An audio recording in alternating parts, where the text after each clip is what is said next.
I saw him across the room, and my whole body went cold. My breath stopped somewhere in my throat and wouldn't come out. For a second, I thought I was seeing things.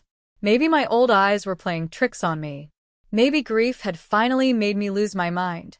But no. It was him. Really him. His hair had gone completely white, not the dark brown I remembered.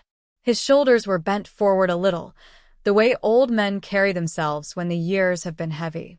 Deep lines cut across his face, running from his nose down to his chin. But those eyes.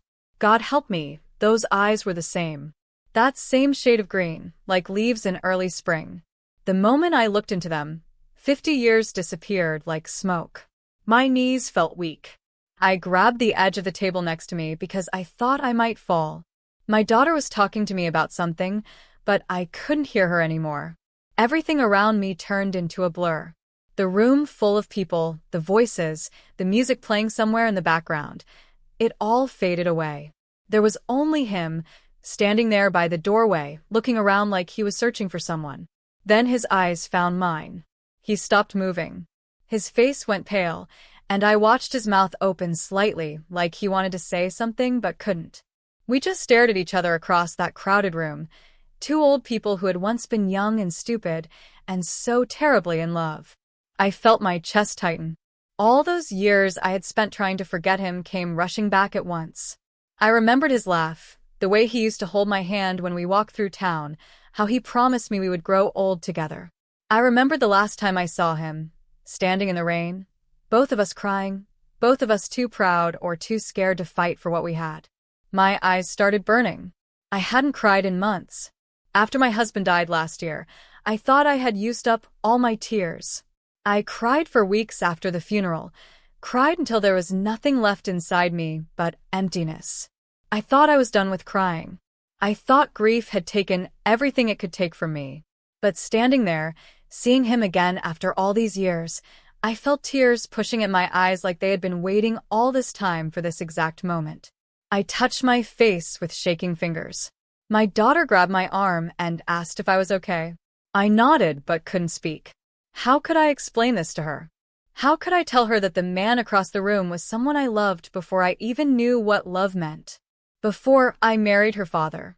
Before I became the woman she knew as her mother? He started walking toward me.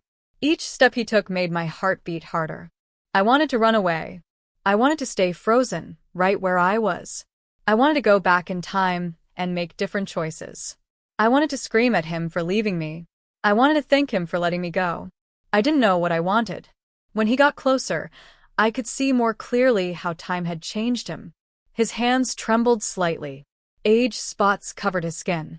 He walked with a slight limp, favoring his left leg. But underneath all of that, I could still see the young man who used to pick wildflowers for me, who used to kiss me goodnight under the oak tree by my parents' house. "Margaret," he said, and his voice cracked on my name. Hearing him say it broke something loose inside me. Nobody had called me Margaret in years. Everyone called me Maggie now, or Mom, or Grandma. But he said Margaret the way he used to, soft and careful, like my name was something precious. I opened my mouth but nothing came out. What was I supposed to say? Hello? How have you been? Nice weather we're having? Everything seemed wrong. Everything seemed too small for this moment. My daughter was looking back and forth between us, confused and worried. Other people in the room had started to notice.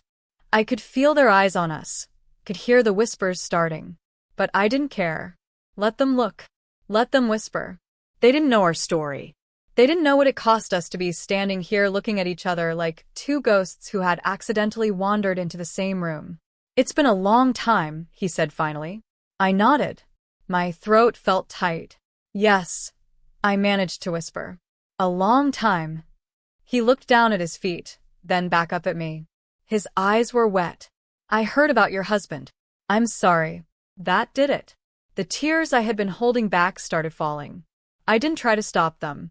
They rolled down my cheeks, hot and fast, washing over all the years I had spent pretending I was fine, pretending I had forgotten him, pretending that first love didn't matter because I had found another love that was good and steady and real. But it had mattered.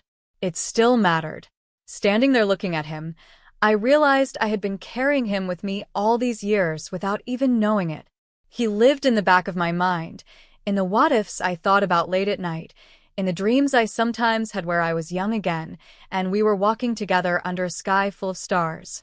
"I didn't know you'd be here," I said, my voice shaking. "I didn't know you were back in town." "I moved back 6 months ago," he said, "after my wife passed." His wife. Of course he had a wife.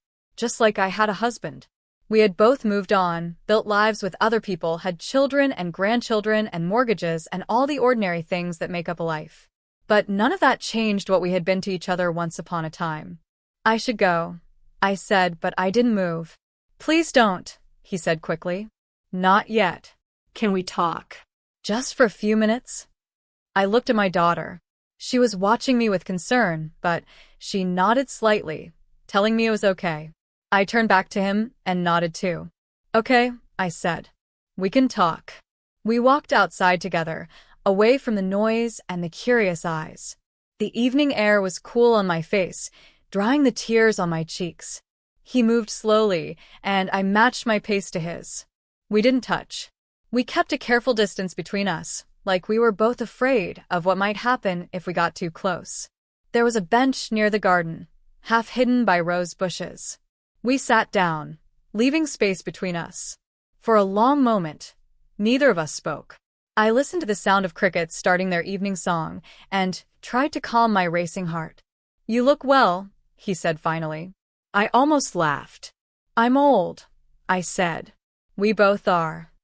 "Old," he repeated, and smiled a little. "I guess we are. But you still look like Margaret to me." There it was again. That name in his voice. It brought everything back, so clearly I could almost touch it. I remembered being 17, sitting on the steps of the church after Sunday service, watching him walk toward me with that crooked smile. I remembered our first kiss behind the schoolhouse, clumsy and sweet. I remembered dancing with him at the Harvest Festival, his hand warm on my waist, his breath on my neck as he whispered that he loved me. "Do you remember the Harvest Festival?" Asked before I could stop myself. His face softened. "Every year, there was a harvest festival." "Which one?" "The one where it rained," I said. "Everyone ran inside, but we stayed out and danced in the mud." He closed his eyes, and when he opened them again, they were shining. "I remember. Your mother was so angry. Your dress was ruined." "It was my favorite dress," I said. "Blue with white flowers. I didn't care that it was ruined. It was worth it." We sat with that memory between us. I could almost feel the rain on my skin again, cold and clean. I could almost hear the music playing from inside the barn, muffled by the storm. I could almost feel his arms around me, holding me close while we spun in circles through the puddles. "We were happy then," he said quietly. "Weren't we?" "Yes," I said. "We were." "What happened to us, Margaret?" The question hung in the air. I had asked myself the same thing 1,000 times over the years. What happened?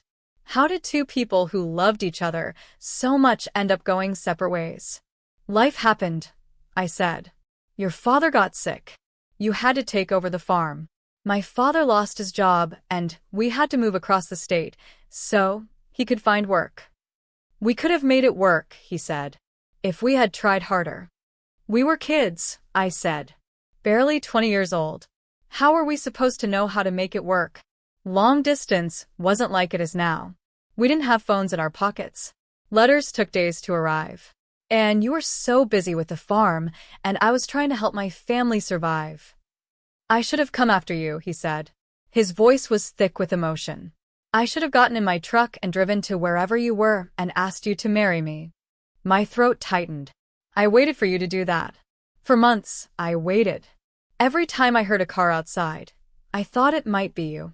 "I'm sorry," he said. "God, Margaret, I'm sorry. I was scared. I thought if I left the farm, my mother and sisters would lose everything. I thought I was doing the right thing by staying." "And I thought you didn't love me enough to follow," I said. The words came out bitter, even after all these years. "I thought I wasn't important enough to you." He turned to face me fully. "You were everything to me. You were the only thing that mattered.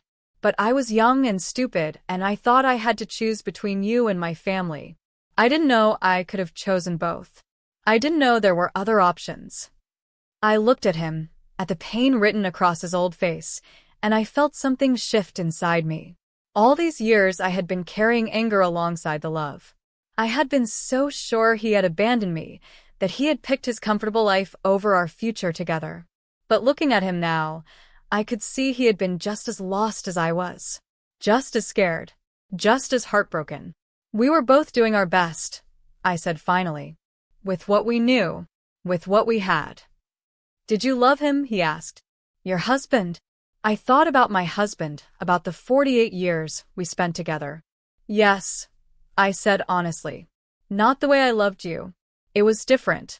Quieter. But it was real. He was a good man. He took care of me. We built a good life together. He nodded slowly. My wife was a good woman too. Kind. Patient. She knew about you. I told her early on that there had been someone before her. She never held it against me.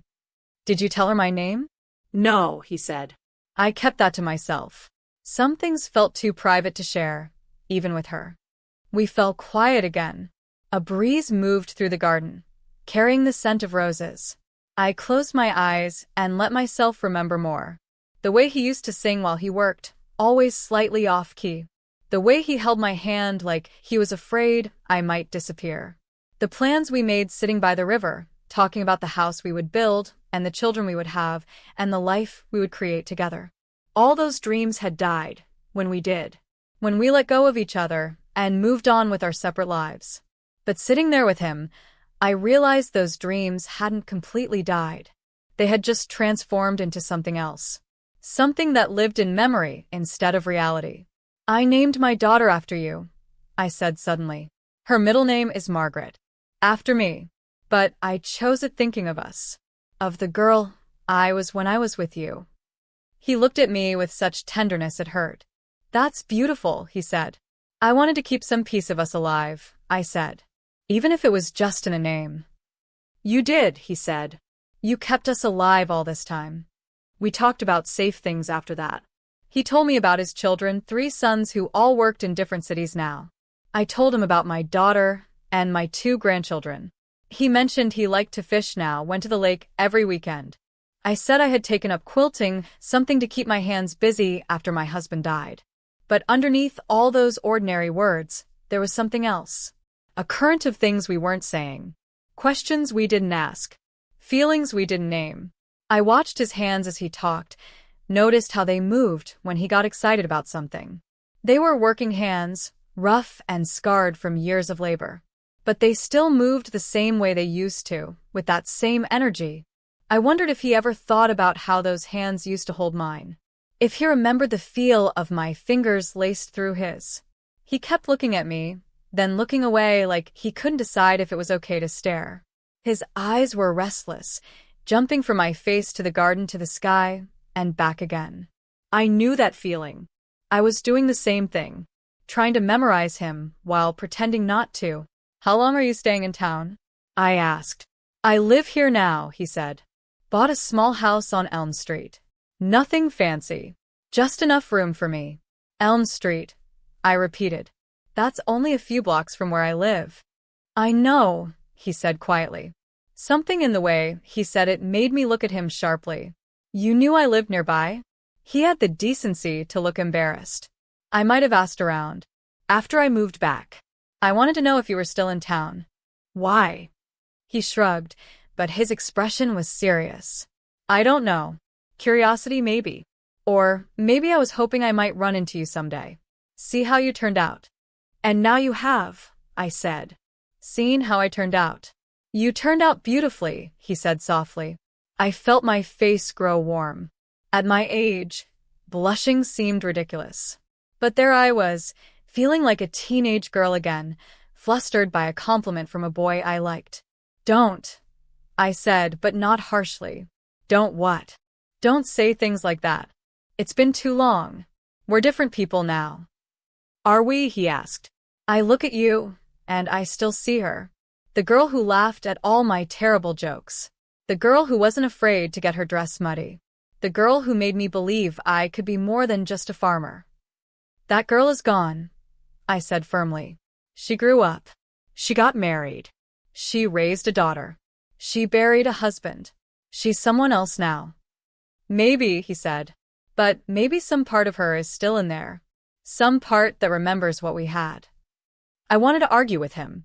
I wanted to tell him he was wrong, that the past was dead and gone, and there was no point digging it up now. But I couldn't, because he was right. That girl was still inside me somewhere. She had been sleeping for 50 years, but seeing him had woken her up. And now she was crying and laughing and hurting all at once, overwhelmed by feelings I thought I had buried long ago. Why are you doing this? I asked. My voice came out harder than I meant it to. Why did you come talk to me? Why couldn't you just let it be? He looked down at his hands. I don't know. When I saw you in there, I couldn't just walk away. I've spent 50 years wondering about you. Wondering if you were happy. If you ever thought about me. If you hated me for letting you go. I don't hate you, I said. But you did, he said. At some point, you must have hated me. I thought about that. Had I hated him? Yes, probably. In those early years when the hurt was fresh, when I was trying to build a life with someone else while still mourning what I lost, I had hated him for not fighting for us, for choosing the easy path, for making me feel like I wasn't enough. Maybe I did, I admitted, for a while. But hate takes too much energy. Eventually, I just let it go. But you didn't forget me. No, I said. I didn't forget you. We sat in silence for a while. The sun was setting now, painting the sky in shades of orange and pink.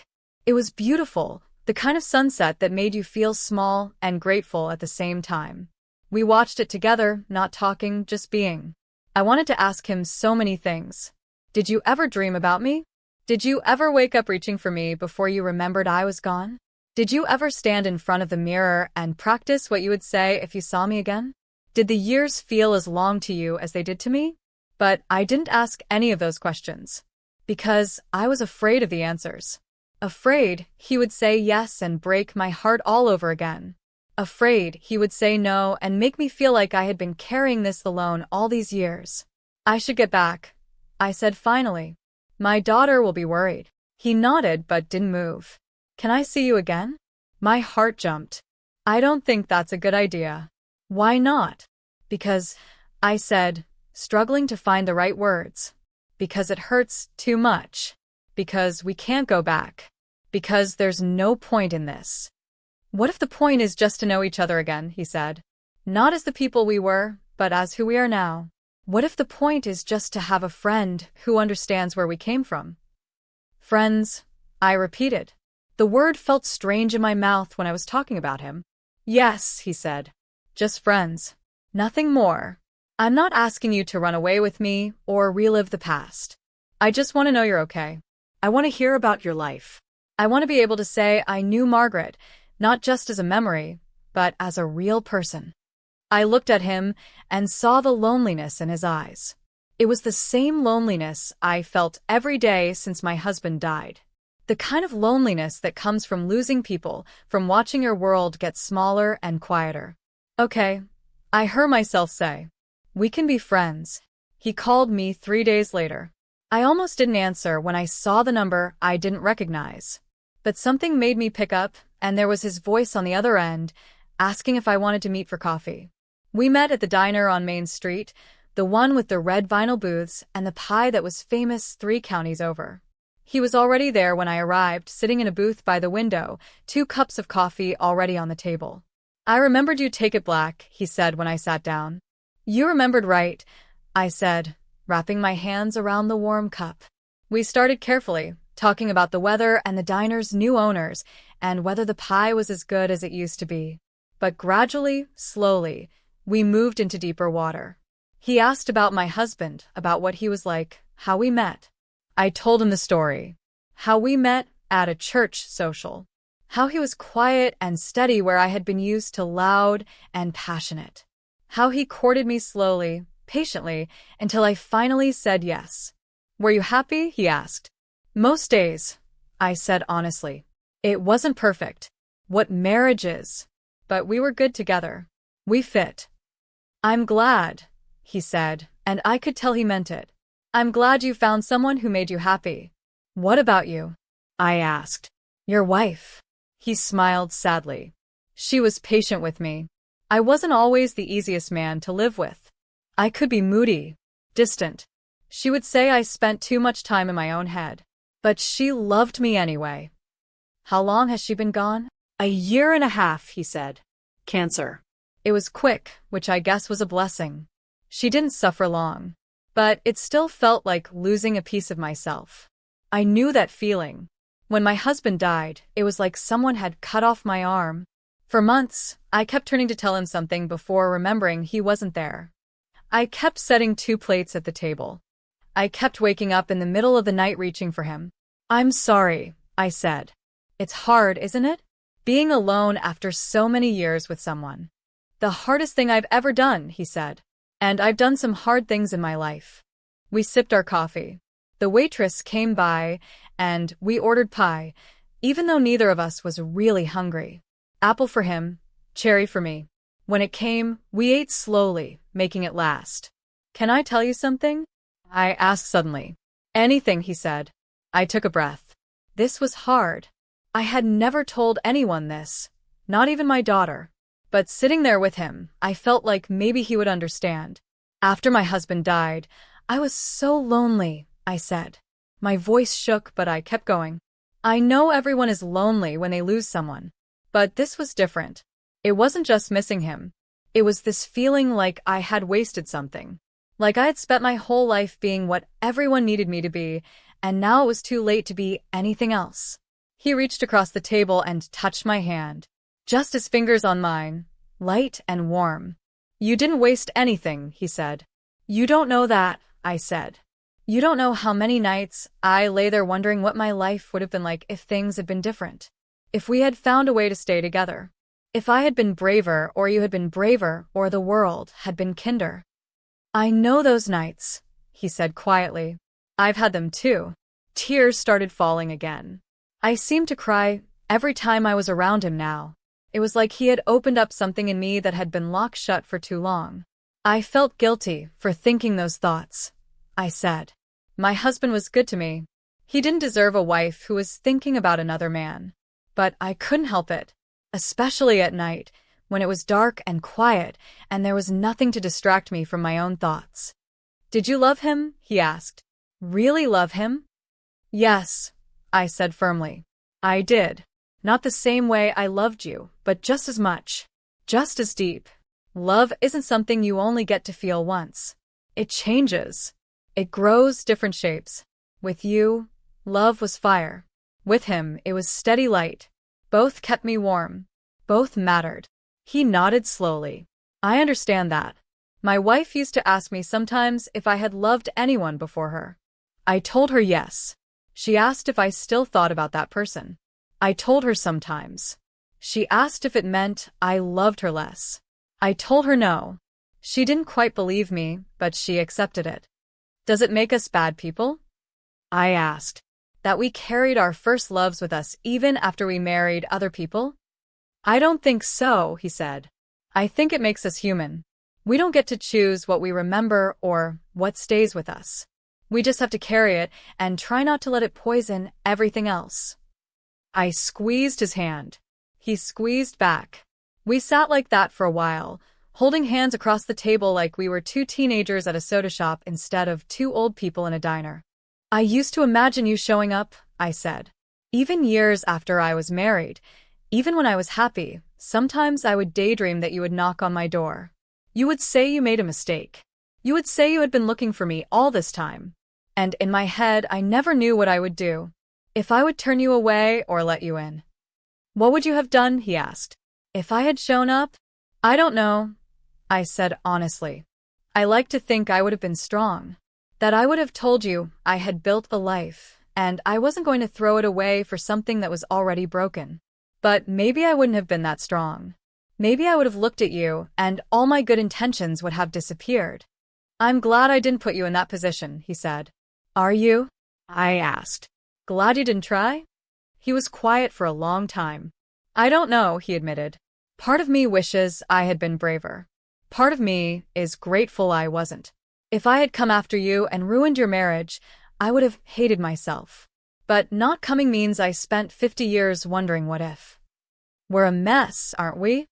I said with a sad laugh. The biggest mess, he agreed, smiling a little. But somehow, sitting there with him, admitting all of this out loud, I felt lighter. Like I had been carrying these thoughts around in my chest for so long they had started to feel like part of me. And now, saying them to the one person who might understand, they had less power over me. Thank you, I said. For what? For listening. For not judging me.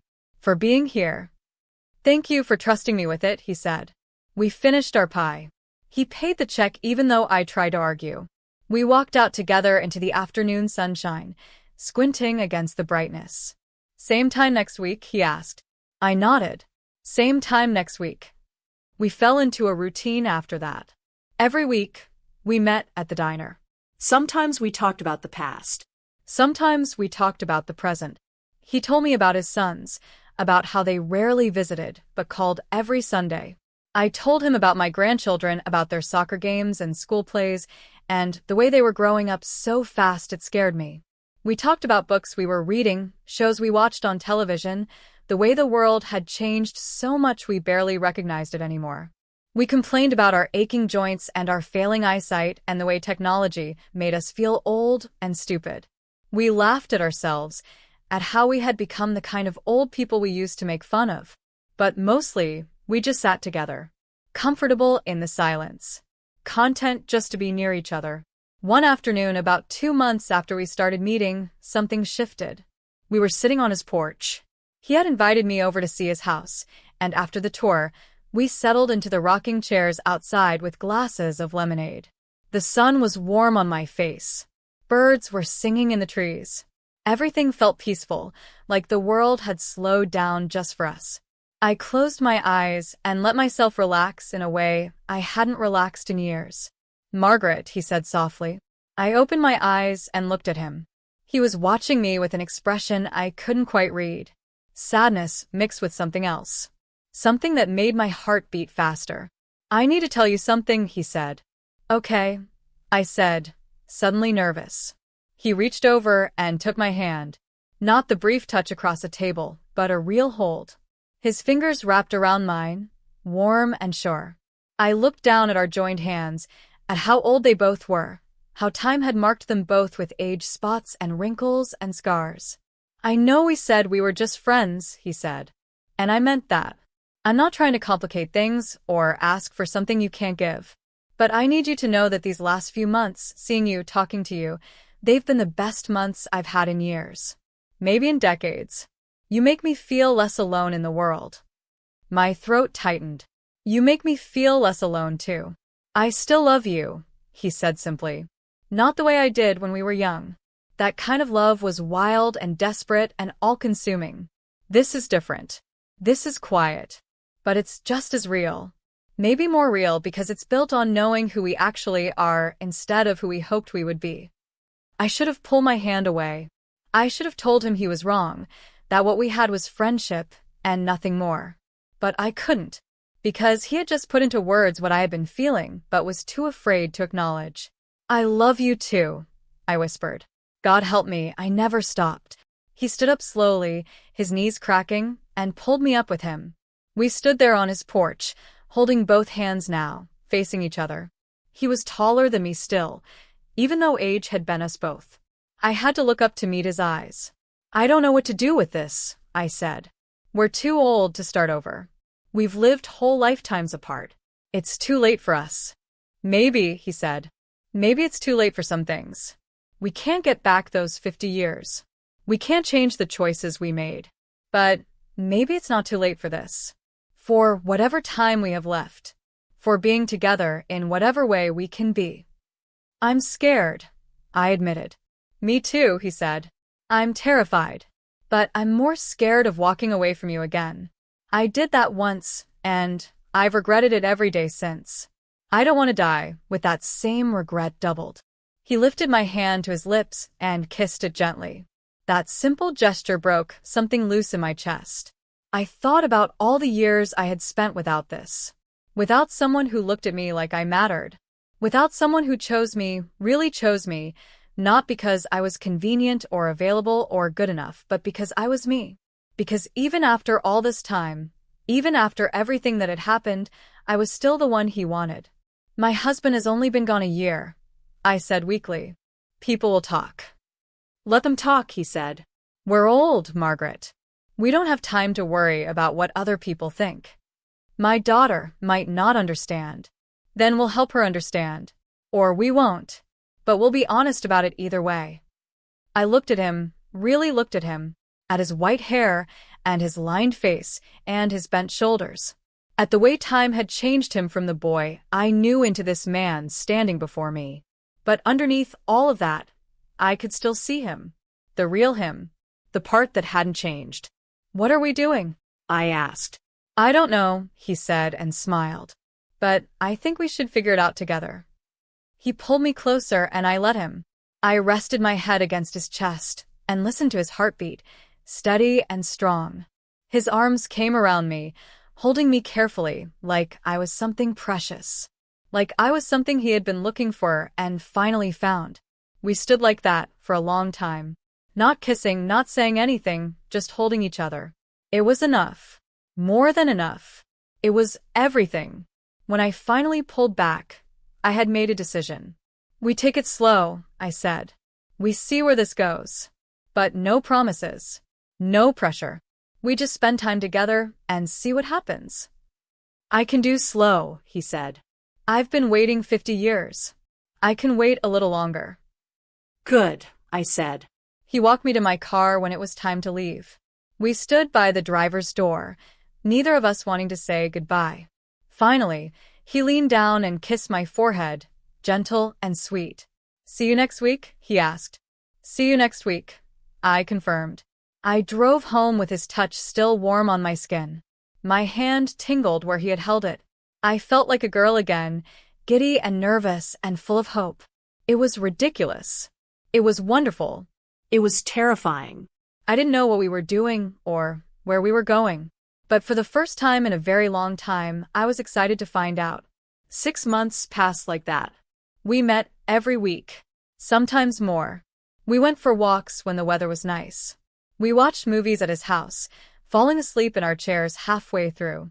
We cooked dinner together, laughing when we burned things or forgot ingredients. We held hands. We kissed sometimes, soft and careful. We were old people in love, and it was both the strangest and most natural thing in the world. My daughter noticed the change in me. She asked questions, gentle ones at first, then more direct. I told her the truth, that I had reconnected with someone from my past, that we were spending time together, that I cared about him. She was quiet for a long time after I told her. Then she said, "Are you happy, Mom?" "Yes," I said. "I am." "Then that's all that matters," she said, and hugged me. His sons were less understanding. They thought he was being foolish, that he was dishonoring their mother's memory. He told me about their phone calls, about how they argued with him and tried to make him see reason.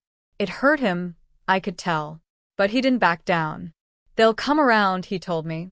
"Or they won't. But I'm not giving you up to make them comfortable."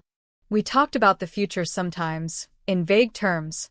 Neither of us was ready to make big changes. I wasn't moving into his house. He wasn't moving into mine. We were too set in our ways, too used to our own spaces. But we talked about what it might be like to travel together someday, to take a trip to the ocean or the mountains, to see some of the world before we ran out of time. But underneath all the happiness, there was a sadness too. Because we both knew this couldn't last forever. We were old. Our bodies were failing in small ways, little warnings that time was catching up with us. He had a bad heart. I had trouble with my lungs. We joked about it, about racing each other to see who would go first. But it wasn't really funny. One evening, sitting on his porch again, he said something that changed everything. "I don't regret my life," he said out of nowhere. "My wife, my sons, the farm, all of it. I don't regret any of it. But I do wonder what ours would have looked like. The life we didn't get to have." I squeezed his hand. Me too. Do you think we would have made it? He asked. If we had stayed together back then? I thought about it. Really thought about it. I don't know, I said honestly. Maybe we would have burned too bright and burned out. Maybe we would have driven each other crazy. Or maybe we would have figured it out. Built something beautiful. Had babies and gray hair and 50 years of memories together instead of apart. I like to think we would have made it, he said. Me too, I said. But we'll never know. No, he agreed. We'll never know. That conversation stayed with me for days. It made me think about all the different versions of my life that could have been. The Margaret who married him at 20. The Margaret who never married at all. The Margaret who followed him instead of letting distance tear them apart. All those other Margarets living in parallel worlds I would never see. But this was the life I had. This was the Margaret I was. And sitting there with him, I realized I had to accept that. Not with bitterness or regret, but with something like peace. 3 weeks later, I knew I had to let him go. It wasn't one big thing. It was lots of small things adding up. The way my daughter looked worried every time I mentioned him. The way his son's anger was eating at him, making him sad in ways he tried to hide. The way people in town had started to talk, had started to look at us with judgment in their eyes. The way my friends at church asked pointed questions about whether it was appropriate, whether I was being disrespectful to my husband's memory. But more than that, it was something inside me. A growing understanding that what we were doing wasn't moving forward. It was standing still. We were living in this little bubble, this space outside of real life, and it couldn't last. Eventually, the bubble would pop. Eventually, reality would come crashing in. We couldn't build a real future together. We were too old, too set in our ways, too tied to our separate lives. We couldn't go back and reclaim what we lost. The past was gone, sealed away where we couldn't reach it. All we could do was exist in this strange in-between place. And the longer we stayed there, the more painful it would become when we finally had to leave. I asked him to meet me at the park, the one with the big oak trees and the pond where ducks floated. We sat on a bench, the same way we had that first night, keeping a careful distance between us even though by now we were long past careful. I need to talk to you about something, I said. He must have heard it in my voice because his face went pale. Okay, he said quietly. I think we need to stop, I said. The words felt like glass in my throat. I think we need to end this before it gets harder than it already is. Why? He asked. His voice was steady, but I could hear the pain underneath. Because this isn't going anywhere, I said. We're not building toward anything. We're just holding on to something that can't survive in the real world. It's surviving fine, he said. Is it? I asked. Your sons won't talk to you. My daughter worries about me constantly. People whisper when we walk down the street together. And we're both pretending none of that matters, but it does. It's starting to matter. I don't care what people think, he said stubbornly. Yes, you do, I said gently. You care that your sons are angry. You care that you're causing problems. And I care that I'm putting my daughter in a difficult position. I care that I'm confusing my grandchildren. I care that I'm letting the memory of my husband get trampled on by something that started before he was even in the picture. He was quiet for a long time. When he finally spoke, his voice was thick. So that's it? We just walk away from each other again. Yes, I said, even though it was killing me. We walk away. Before we hurt each other more than we already have. I'm not hurting, he said. Being with you doesn't hurt. It's the opposite. It's the only thing that doesn't hurt. But it will, I said. Eventually it will. One of us will get sick. One of us will die. And the other will be left grieving someone they only got a few months with. Someone they spent 50 years missing and then lost all over again. I can't do that. I can't go through that kind of loss twice. He reached for my hand, but I pulled back. If he touched me, I would break. I would change my mind. I would tell him I was wrong and beg him to forget everything I just said. Please don't make this harder, I whispered. How can I make it harder? He asked. You're asking me to give you up for the second time in my life. It's already the hardest thing I've ever done. Tears ran down my face. I didn't wipe them away. I know. I'm sorry. I'm so sorry. Do you still love me? He asked. Yes, I said. That's why I have to do this. Because I love you, and I can't keep being selfish. I can't keep taking what I want without thinking about the cost. What if I'm willing to pay the cost? He asked. What if I want whatever time we have, even if it's short, even if it ends badly? But I'm not willing, I said. I can't. I've already buried one husband. I can't set myself up to bury another love. I can't do it. He stood up abruptly and walked a few steps away, his back to me. His shoulders shook. He was crying and trying to hide it. I wanted to go to him, to wrap my arms around him and tell him it would be okay. But I stayed where I was. After a while, he turned back to face me. His eyes were red and his cheeks were wet. Will you at least tell me you don't regret these last few months? That it meant something? It meant everything, I said. These months with you have been some of the happiest of my life. You gave me something I thought I'd lost forever. You made me feel young again. You made me feel like I mattered. I will never regret that. Then why does it have to end? Because everything ends, I said. And this time, I want to be the one who chooses how. I want to walk away while it's still good. While we still love each other. Before life gets messy and complicated and painful. He nodded slowly, accepting what I was saying even if he didn't like it. Can I ask you one thing? Anything, I said. Can I kiss you goodbye? Really kiss you? Not the careful old people kisses we've been doing. But the way I wanted to kiss you 50 years ago, and never got the chance. I should have said no. It would only make leaving harder. But I couldn't deny him this. I couldn't deny myself this. Yes, I said. He came back to the bench and sat down next to me. He cupped my face in both his hands, gentle and sure. Then he leaned in and kissed me. Really kissed me, the way he used to when we were young and thought we had forever. His lips were soft and his breath was warm, and for a moment, just a moment, we weren't two old people saying goodbye. We were two young people saying hello, full of hope and dreams and possibility. When we finally pulled apart, we were both crying. Goodbye, Margaret, he said. Goodbye, I whispered. He stood up and walked away. He didn't look back. I was grateful for that. If he had looked back, I might have changed my mind. I might have called him back and told him I was wrong and we could figure it out somehow. But he kept walking. And I let him go. I sat on that bench for a long time after he left. I watched the ducks on the pond. I listened to the wind in the trees. I let myself cry until there were no tears left. Eventually, I stood up and walked to my car. My legs felt shaky. My chest felt hollow.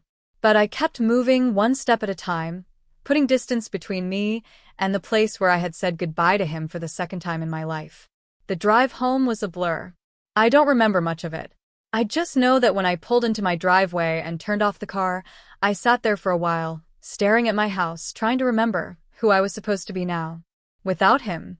Without the hope of him. Without even the dream of him. My daughter was waiting for me inside. She took one look at my face and pulled me into a hug. She didn't ask what happened. She didn't say I told you so or ask if I was okay. She just held me while I cried on her shoulder like I used to hold her when she was little and the world felt too big and scary. That night, I lay in bed and thought about him, about the boy he was and the man he became, about the life we didn't have and the months we did, about all the different ways love can hurt and heal at the same time. I realized something then. Something important. Letting him go didn't mean I didn't love him. It didn't mean the time we spent together didn't matter. It just meant I loved myself too. I loved my peace. I loved my family. I loved the life I had built, even with all its imperfections and sorrows. I could carry him with me, without being consumed by him. I could remember him with fondness instead of pain. I could accept that he was a part of my story without letting him be the whole story. In the days that followed, I kept myself busy. I spent time with my grandchildren. I worked on my quilts. I went to church and lunch with my friends.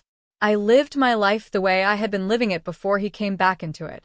But sometimes, late at night when I couldn't sleep, I would let myself think about him. I would remember his laugh. The way he held my hand. The way he looked at me like I was still the girl he fell in love with all those years ago. And instead of crying or feeling regret, I would smile. Because I had that. For a little while, I had him back. And that was enough. Love had left me scarred. There was no denying that. The scar from losing him the first time. The scar from losing my husband. The scar from losing him the second time.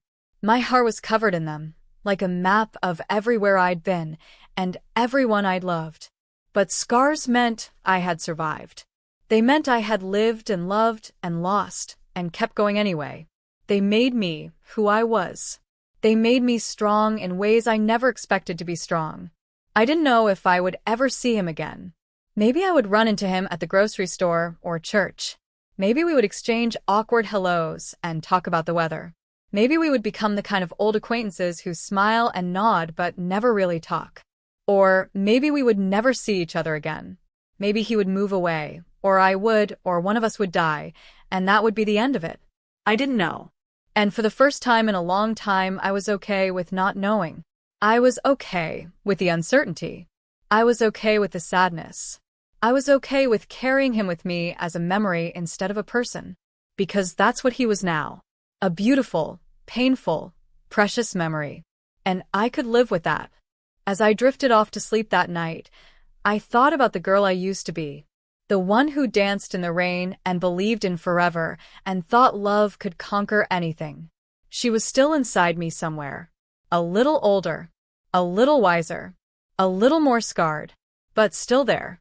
And she was finally at peace.